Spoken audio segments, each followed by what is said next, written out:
Bypass লাগোয়া মুকুন্দপুরেই এই ক্যাফেটা অবস্থিত। আমার খুব পছন্দের ক্যাফে এটা। বিকালে গেলে তোমার মন জাস্ট খুব ভালো হয়ে যাবে।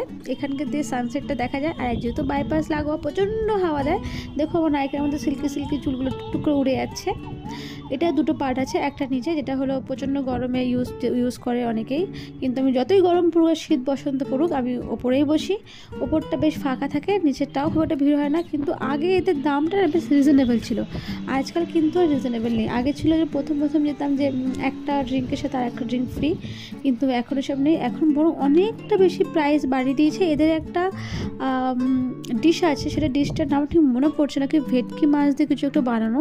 ওটা খেতে কিন্তু বেশ ভালো, দুটো পোর্শনে আসে, কিন্তু দাম আবার বলছি বাড়িয়ে দিয়েছে, 600 টাকা না 700 টাকা করে দিয়েছে।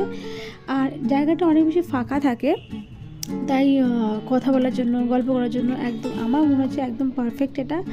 আর বিকাল যদি আমার প্রেফারেন্স যদি যেতে চাও বিকালে যেও, মানে বিকালটা যখন সন্ধ্যা পড়ছে। আমার রুফটপ ক্যাফে খুব পছন্দ, এটা একটা।